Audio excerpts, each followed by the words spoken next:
What can you do with a 5 square meter balcony? Is there an unused corner of your balcony, just like mine? Let's renovate it together today. Hi everyone, I'm Thao, 29 years old. I live and work in Hanoi. It is currently 1:15 p.m. and I have just woken up from my midday break. It is summer in Vietnam right now, and with temperatures hovering between 38 degrees Celsius and 40 degrees Celsius today, it feels quite sweltering. And here is the 5 square meter balcony of the place we're renting. We keep the washing machine, broom, laundry detergent, and various odds and ends out here. We hang our laundry overhead, but there's still plenty of space below, so I decided to try growing some vegetables. Let me show you.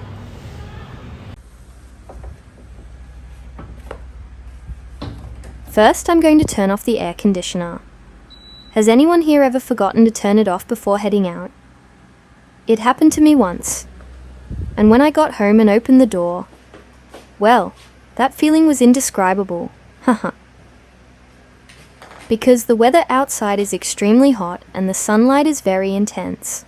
I have to cover myself from head to toe with a jacket and wear 2 masks whenever I go outside. This helps protect me from direct sunlight, dust, and the uncomfortable burning heat, especially when I have to stay outdoors for a long time.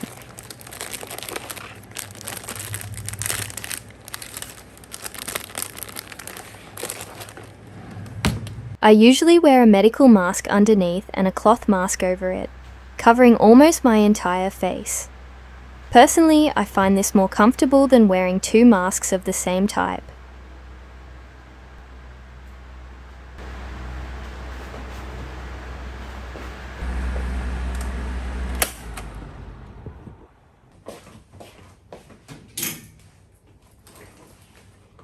Now come along with me to pick up some supplies for growing vegetables on the balcony. I'm not sure if it will turn out exactly as I've imagined, but I'm really excited. It's all about taking action. As for the outcome, only time will tell. For a long time, I had wanted to grow vegetables, or revamp my balcony to create a relaxing space, but my previous full-time job at a dental clinic consumed all my time. On busy days, I would work overtime and not get home until 7 or 8 p.m., leaving me with no energy for anything other than resting. However, now that my schedule has eased up, I am taking the opportunity to finally bring these plans to life. The summer sun in Vietnam is truly intense. To cope with this harsh weather, Vietnamese people have developed a distinctive culture, the habit of wearing sun-protective clothing. Whether men or women, whenever they head out, they automatically gear up with specialized sun jackets, thick face masks, sunglasses and gloves, creating the familiar sight of street ninjas. While the outfit might look bulky, it serves as genuine armor, helping people protect their skin and withstand the scorching daily sun. When thinking about growing plants or vegetables, Hanoians often immediately think of Boy Market, one of the capital's oldest and most unique markets, located on Hoang Hoa Tam Street. Situated along a tree-lined avenue, this place has long been a paradise for nature lovers. Stepping onto the street, you will easily spot rows of colorful flower pots, meticulously pruned ornamental plants, lush green seedlings, and gardening tools displayed side by side along the sidewalk. Visiting Boy Market is about more than just picking out a potted plant or a few packets of seeds.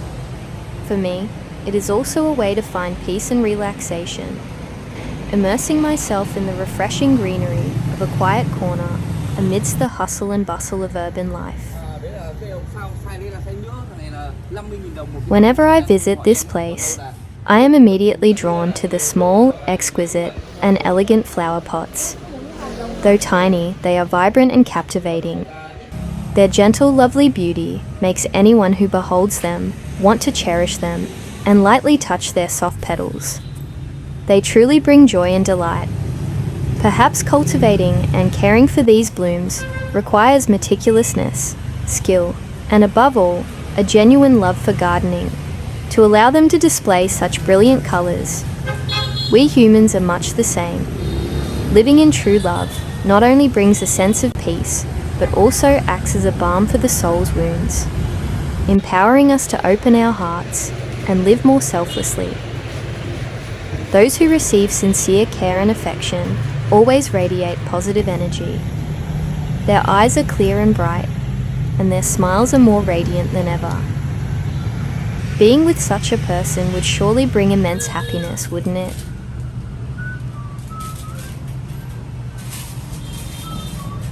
After strolling around and taking in the sights, I got down to the main task, picking out vegetable seedlings and the necessary gardening tools. I had originally planned to buy seeds and start from scratch, but the shop owner advised that, given my lack of experience, I should start with pre-grown seedlings. She suggested that if things went well and I gained more practical know-how, I could always buy seeds to germinate myself later. That sounded like the best approach, so I opted for the seedlings. It saves time and makes the whole process much less of a hassle. Actually, water spinach and mustard greens are my top choices when I plan to grow vegetables because they are incredibly easy to cultivate. However, the shops were out of seedlings for both varieties, so I opted for 3 others instead: Malabar spinach, red amaranth, and fishmint. While these 3 might not be quite as simple to grow as water spinach or mustard greens, they are still among the easier varieties to manage compared to many others. Heh. I decided to buy 2 more plastic vegetable planters and 3 bags of soil. Once that was all done, let's head home.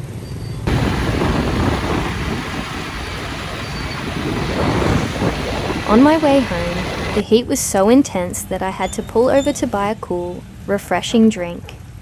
I chose sugarcane juice, a simple street-side beverage that is hugely popular among Vietnamese people during the summer. It is prepared very simply. The vendor feeds sugarcane stalks into a press to extract the juice and then adds ice. You can taste the natural, delicate sweetness of the sugarcane blending with the chill of the ice. That flavor awakens all your senses from the very first sip. If you ever visit Vietnam in the summer, you simply must try it.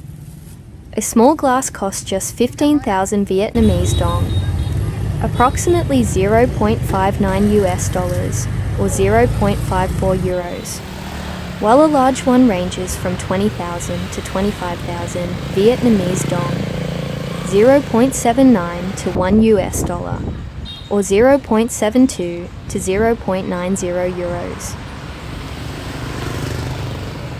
While drinking sugarcane juice, I remembered the shop owner's advice.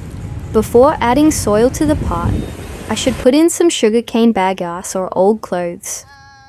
This helps with drainage and prevents root rot, retains soil moisture while saving water, reduces the pot's weight, crucial for balconies, and, specifically in the case of sugarcane fiber, improves aeration and adds nutrients. So I asked for some sugarcane pulp, left over after the juice was extracted, to try out. Now comes the most exhausting part. Hauling all this stuff up to the 3rd floor all by myself. Moments like this make me wish there were a man in the house. Ha ha ha. I'm just kidding. It's just a bit more tiring and time-consuming, since women are generally much less physically strong than men. It's no problem though. I can still handle tasks like this.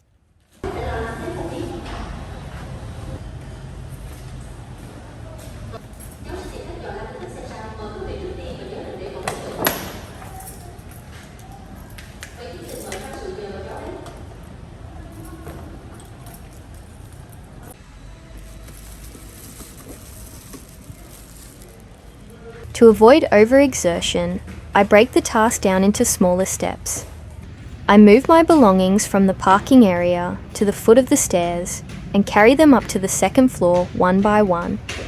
Then I take a short break before carrying everything up to the third floor and into the apartment. I find this method very effective.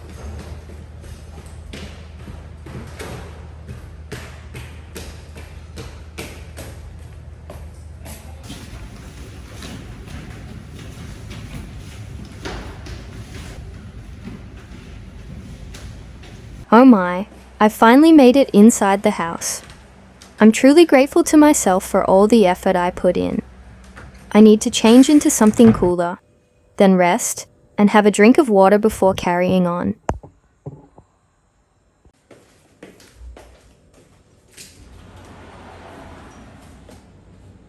It's 4:20 p.m., but it's still quite hot and sunny outside. Overall, the balcony isn't too small. First, I need to tidy it up a bit, organizing the everyday items while ensuring there's still plenty of room to grow vegetables. A quick cleanup is all that's needed, and we can start right away.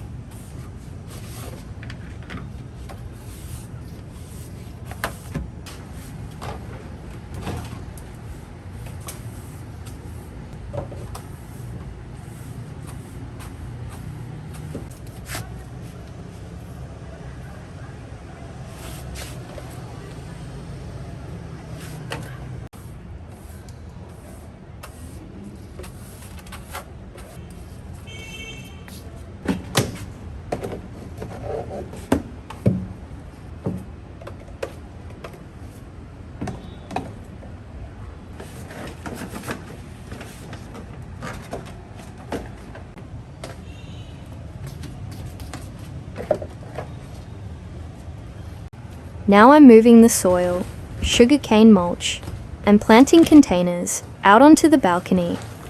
Even though I've read up on the theory, this is my first time actually growing vegetables, so I'm a bit clumsy, but my excitement and determination will definitely overcome that awkwardness.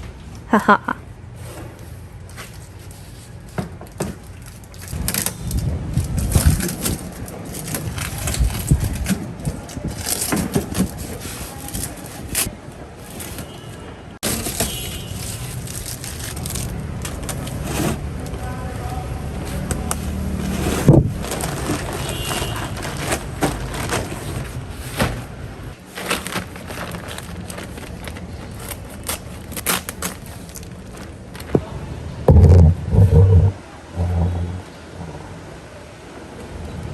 I will start by spreading a layer of sugarcane bagasse, then covering it with soil, just as the seller instructed, and leveling the soil out. Next, I will lightly water the soil before planting the seedlings. I believe the most critical step is the planting itself.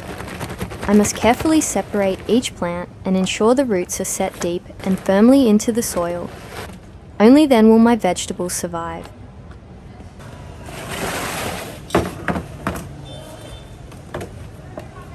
I believe that growing vegetables is about far more than just sowing seeds, tending plants, and harvesting produce for a meal. It is a journey that enriches one's mental well-being, health, and lifestyle. It offers a natural way to relieve stress. The simple act of touching the soil, watering, and watching sprouts grow day by day can trigger the release of dopamine and serotonin, the happiness hormones, in the brain. It also cultivates patience. In a fast-paced world, plants teach us the value of waiting. You cannot force a seed to sprout overnight, and this realization helps calm the mind and ease impatience. There is also a profound sense of pride and agency.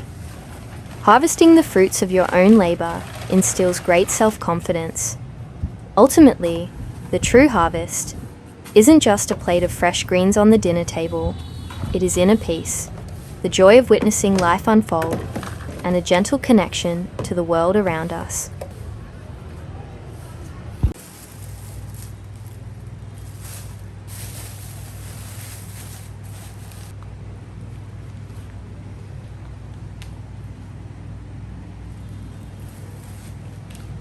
Back home, I only have to pop over to his place to see a lush green vegetable garden filled with mustard greens, water spinach, herbs, lettuce, scallions, garlic, and so much more.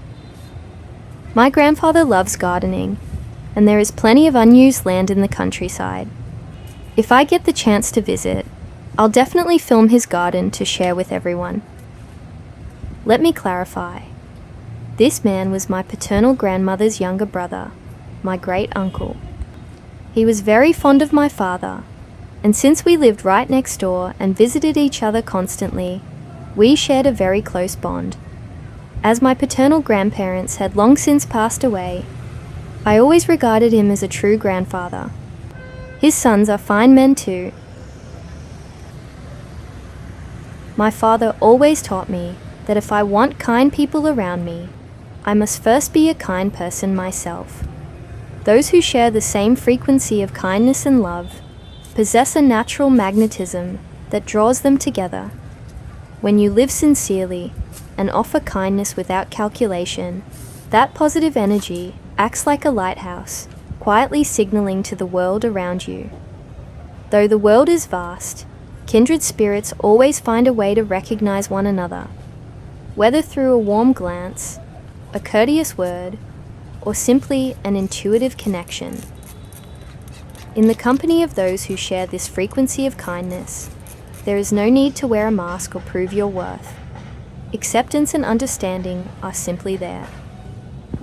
Genuine love naturally dispels negativity and keeps sincere friends by our side, allowing us to gather life's small, beautiful moments and make existence feel a little lighter and warmer every day. The next morning, as soon as I woke up, I excitedly ran outside to see if the vegetable beds I'd planted the day before were still looking fresh and healthy. That's the typical mindset of someone who's never grown vegetables before. Haha! Are you curious to see how the garden turns out? I'll keep you all updated later. For now, goodbye, and I'll see you in the next video. Thanks for watching.